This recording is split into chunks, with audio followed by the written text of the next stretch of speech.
Hey, good evening, sweet peas. Basic Prepper Mom Myra here, and I want to show you what I found today. So I went to Winco today, which is kind of a no-frills grocery store out here, and my sole purpose was to go for canned goods. Now, it's a little bit of a drive, so it took some commitment. When I go down there, it takes commitment, I should say. But I happened to be in the area, and I thought, okay, I can't get anything cold like frozen foods or meats or anything like that because I wasn't coming straight home, but I can stock up on canned goods. So that was kind of my mission down there, is to get canned goods.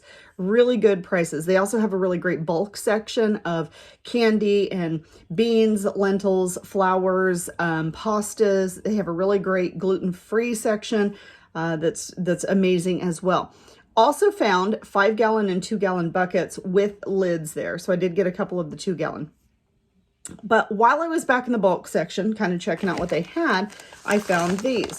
So these are MRE heater packs, and they were 98 cents a piece. Now, I got so excited that I was like, oh my God, that's amazing. And I just grabbed them.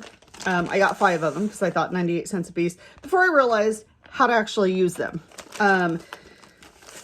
But apparently you have to have the metal box to put in them to cook, but you know what? You can make it work, okay? You open it up, you put water in here, it heats up the pack. You're supposed to put the MRE in there as well, fold it over. You put it in a metal box. You put this side down, put the MRE on top of it, and for about 15 minutes, and it heats your food.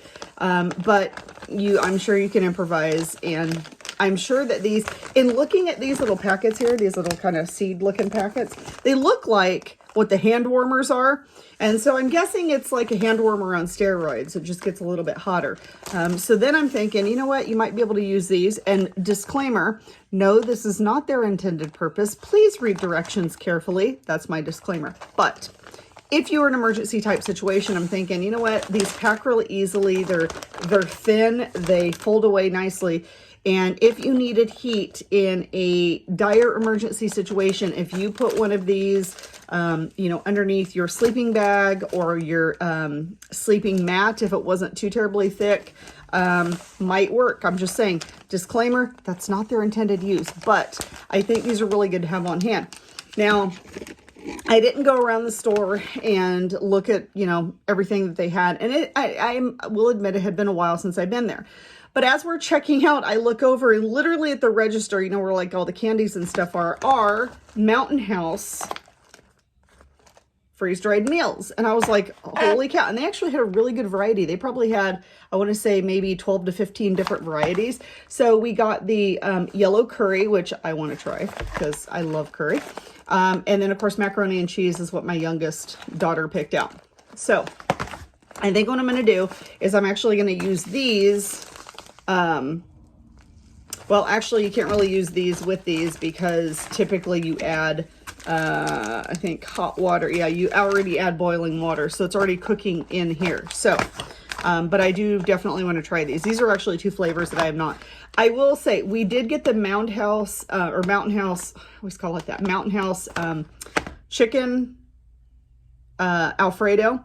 And it was freaking amazing, I have to say. I mean, it's out of a bag, but my youngest daughter loves chicken Alfredo, would eat it probably all the time if she could.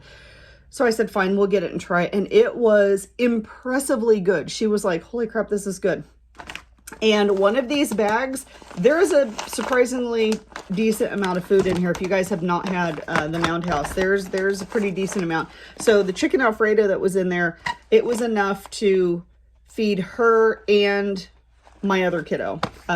So I thought that was pretty good. Now these were kind of pricey. These were like between $8 and $9 each. So a little bit on the pricier side. But when you talk about storing up for emergency type situations, it is not a bad idea to have some of these on hand. Not going to say, invest everything that you have in freeze-dried meals, but definitely good to have. Now they also had, I believe it was Augusta Farms, the 72-hour survival or 72-hour food pack, emergency food pack. And I think they were like $28, and it was just a little small 72-hour in a plastic tub. And I thought, should I? I did not get them. I probably should have at least gotten 1 or 2 because like I said, not a bad thing to have on hand in an emergency situation. Don't invest all of your money in it.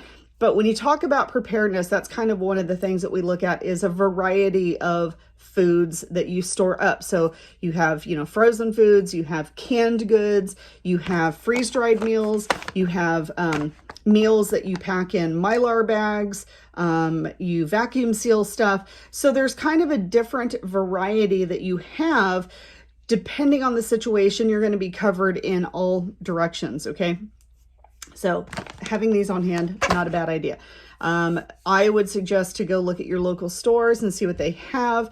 Our Wally World up here does not have any of these, does not have any, either this or, is it Augusta Farm? I always mess that up. However, there are a couple of Wallies that are down the hill away that do stock them on a regular basis. So it just kind of depends on where you're at. And you might have to drive a little bit. And I know gas prices are crazy right now. But if you're getting a really good deal, if you can find it, you can always, I'm sure you can find these. I know you can find these online. And they might even be cheaper online. I don't know. I was just kind of excited that, that a store had them. Now, here's my other thinking. If a grocery store that typically does not carry freeze-dried meals or emergency type food or emergency heat packs, if they normally don't carry them and all of a sudden they are stocking and stacking stuff in like that, what does that tell you?